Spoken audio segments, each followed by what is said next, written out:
Hey everybody, welcome to Jacob's Quest, and today I just finished watching House of the Dragon episode 9, and yeah, this is the big episode. Look, it feels like every single episode I'm like, oh, the big war is about to start, but it has felt like that. It's felt like every single episode is like, now it's officially started. No, now it's officially started. Well, I guess, I don't know, if you want to say now it has actually officially started, I guess. So basically, Viserys is dead. He's gone. He's died. We saw it last episode.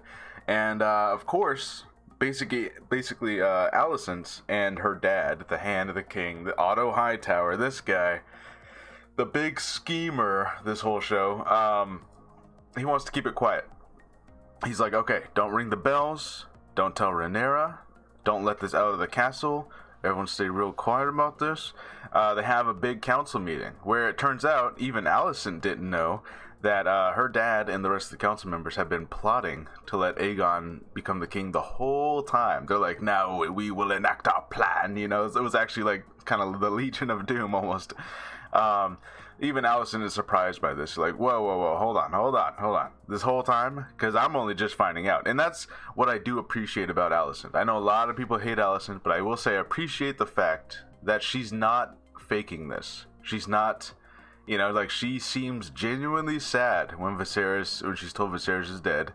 She genuinely believes that he was telling her that he wants Aegon to be the next king. She fully believes this. This is not part of some kind of scheme that she had planned for a long time. Her dad and the others were scheming, but she was not. She was not in on this. She is only now supporting this because of what Viserys said last episode, and she misinterpreted as, oh, he should be king.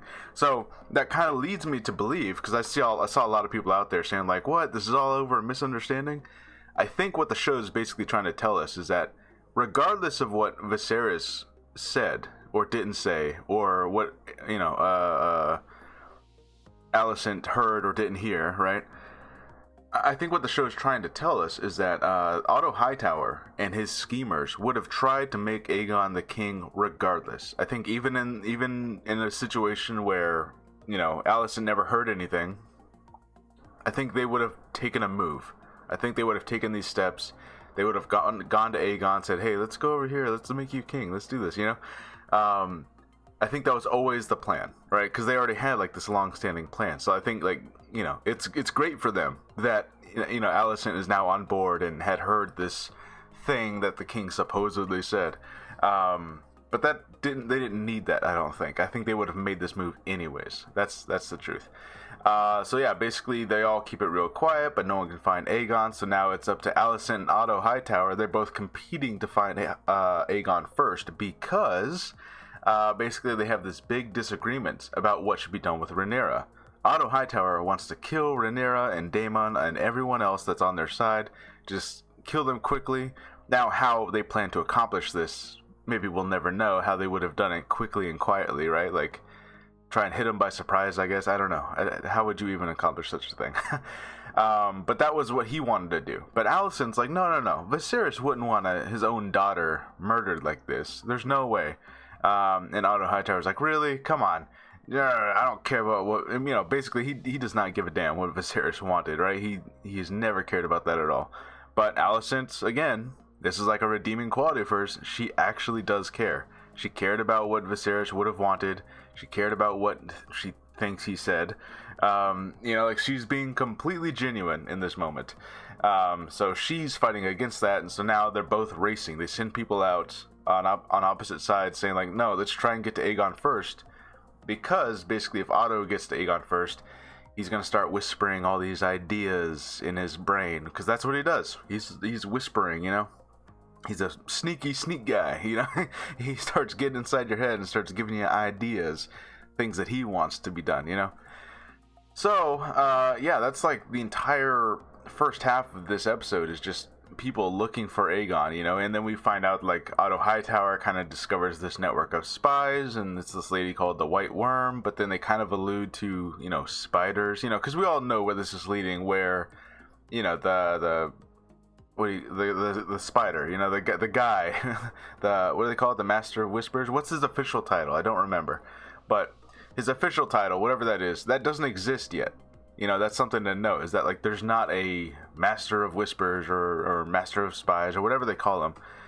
So this whole network of spies, it's happening organically out there amongst the people. There's this lady who's like, they call it the White Worm, and she's, like she has all these servants talking to her and all these other like peasants people like talking to them, and it's this whole system that she's got in place, and it happened organically without like the crown inventing that, which is kind of cool.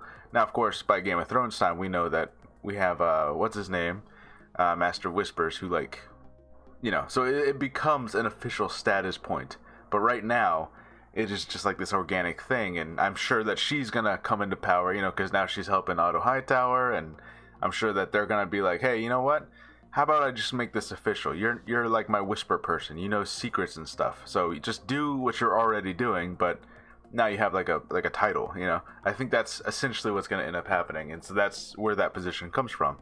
Now, of course, Alicent learns this from God, what's his name? Lionel, right? The guy who like killed, had his own, Lionel Strong. Yeah, he had his own father and brother killed in order to help Alicent. Now she learns this from him, and he is already, I guess you could say he's the Littlefinger of this group. Everyone is kind of the, this person's the Littlefinger of this group, and that person's the Master of Whispers of this group, so like everyone is the something of something. So there's already lots of scheming going on, because he's like, your father's using this like whisper network. I could dismantle this for you, like I could get them all killed. So what's going to end up happening there? Who knows? Maybe he takes over for the White Worm after he gets her killed. Who knows how this is going to play out? But anyways, they end up finding Aegon. Alicent gets Alicent's group. Well, they don't get to him first, but they do get him. Yeah, they basically they have him there, and they're about to do this whole ceremony, and he's talking about how like he doesn't want to be king, he doesn't want to rule, and that kind of changes quickly as soon as the big ceremony takes place, because as soon as he hears the crowd cheering and everyone's clapping, he takes out his sword and he kind of gets into it. So you can tell like his tune changed rather quickly the second he saw the crowd react the way they did. And yeah, the public, they're just kind of going along with it. Now, whether they really had an opinion on this or not, or they're just cheering because it's a thing to cheer for, like who knows? Do they actually care who's their king? Because it seems a lot like, the peasant people don't. Do they actually care? Does it matter? Is it going to benefit them in any way? Probably not. Like their lives are going to stay the same. So yeah, there's that. Now there was a lot of, during this whole chase thing, there was a lot of interesting comments being made by again, these kids' names I can't remember. So Aemon's brother, the one with the eye patch, he was kind of talking to Sir Criston about how like, I should be the king. I'm the smarter one. I actually do my research. My dragon's the biggest dragon in the world. Like I'm kind of better than my brother, and yet he gets to be king. And I'm the one who's sent to go look for him. So this kind of sucks. So it feels like, I don't know if that jealousy is going to go anywhere, if he's actually going to conspire against his brother, but, we'll find out. I'm sure there's going to be all kinds of conspirings. Meanwhile, the entire show, Princess Rhaenys, the queen who never was, right? She's been kept locked in her room the entire episode, right? Because it's like, well, we don't know what side she's on, and Alicent tries to talk to her for a little bit, being like, What has being on Rhaenyra's side ever gotten you? Like everyone in your family's dead, pretty much, right? Like what do you even have to gain from supporting her? Just come support my son, basically. And so she doesn't really make up her mind until the end, kind of, where basically she manages to escape. She had one of the guards in the castle help her escape, and I wasn't entirely sure which guard this was. I don't know if we're supposed to know this character, but this guard was like, oh, I'm not going to stand for this, and he helps her out of the castle and frees her. So I don't know if that's going to be like a character that I'm supposed to recognize, but yeah, it was interesting. So there's definitely people inside the castle, even just like normal Kingsguard people, who are like, I don't know if I'm entirely on board with this, you know. So she gets free. She's sneaking around. She's there when Aegon is crowned and everyone's cheering, and she goes down and gets her dragon, and he bursts out of the floor in this crazy moment. And, you know, sure, could she have ended the upcoming war right then and there by just burning them all? Yeah, probably. You know, she could have taken care of a lot of future problems, but she didn't. Which is also kind of like, does she even know what side she's on right now? Who knows? You know, like she certainly escaped and flew away. She didn't want to be held captive, but she also didn't like bend the knee. You know what I mean? So it's kind of like up in the air right now as to like, is she gonna go warn Rhaenyra right now that like, hey, Otto Hightower might convince this king they just crowned to kill you, and I'm here to warn you. But she also didn't kill them when she had the chance, so it is kind of like, I don't know. You know, maybe it was just too risky of a political move to just kill everyone standing there, and just basically you'd have to restart everything. I don't know. You'd have to restart the government if you killed all of them who were standing on that stage. Who knows? Maybe it was just too risky of a move. But in any case, that's basically where the episode ends. You know, like Aegon is crowned king. A lot of people in that crowd died, by the way. like it was a cool entrance, but a lot of like normal people were just like there in the destruction of it. You know, and I don't think those people did anything wrong. You know, they were just normal citizens who were like told to clap, basically, just like, all right, you got a new king. Everyone better applause. And you know, everyone in the crowd's probably like, yeah, okay, whatever, clap, clap, clap, okay, yay. You know, it's like they didn't really do anything, you know. But a lot of them are dead now because the dragon exploded out of the ground. Now, is this the beast below the boards that the psychic girl was? I forget her name. These names, man. The psychic girl is kind of talking about there's a beast below the board, you know. Is that what she was talking about? Who knows? Who really knows? But in any case, yeah, another exciting episode. We didn't have any Daemon or Rhaenyra this episode. I think next episode's episode 10, so it might be the last episode of the season. Man, you know, of course, Rhaenyra's gonna find out what happened, and then they're probably gonna get called to King's Landing, and who knows what's actually gonna happen? Are they gonna fly to King's Landing and just be like, "We're not bending the knee. Give me that crown right now." Or are they not even going to show up and they're just going to start planning, like, all right, how do we attack, you know? So who knows exactly how they'll respond. Obviously, they're not going to bend the knee. Maybe they'll even fake bending the knee. That would be my move. If I was in Rhaenyra's position, I'd like go over there, fake bend the knee, wait for my chance to strike, you know? Because, you know, let's be honest, I'm not going to last that long because they're planning on getting you murdered, right? So wait until for your chance to strike, have a dragon on the ready. And that's my one thing. That's my one criticism of these dragon riders right now. Why do you not have some way of reliably calling your dragon to you? You know what I mean? Shouldn't you have like a whistle or something that you could, like, the dragon could hear and come to you? Like, it feels like that's something that would exist for these dragon riders, right?